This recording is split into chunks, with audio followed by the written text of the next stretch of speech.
আচ্ছা দিশা, তুই রনির সাথে এত কথা বলিস কেন? তুই কি ওকে ভালোবাসিস? আমাকে কিন্তু লুকাবি না।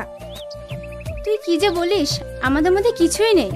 তবু স্কুলে সবাই জানে আমরা দুজন দুজনকে ভালোবাসি। হ্যাঁ হ্যাঁ, দেখবি তোদের ভালোবাসা একদিন ইতিহাস গড়বে।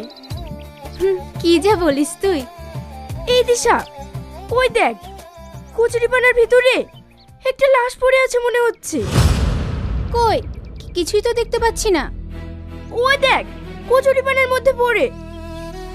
হ্যাঁ হ্যাঁ, তাই তো, হাতে একটা ঘড়িও পড়ে আছে। কিন্তু মরা মানুষের হাতে ঘড়ি, এর মধ্যে কিছু রহস্য আছে। চল তো গিয়ে দেখি। সব কাজেই তোর বাড়াবাড়ি, যত যেতে হবে না। না না, চল তো গিয়ে দেখি।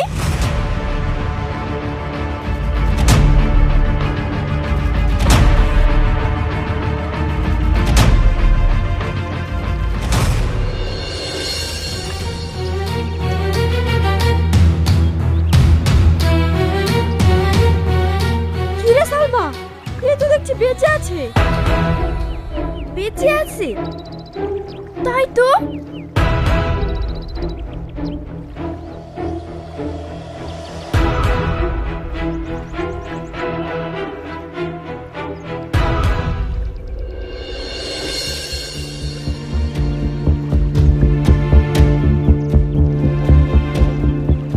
কে তুমি?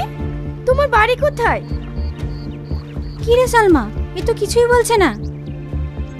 এত সুন্দর ছেলে, এর এই অবস্থা কে করলো? চল তো, একে বাড়ি নিয়ে যাই।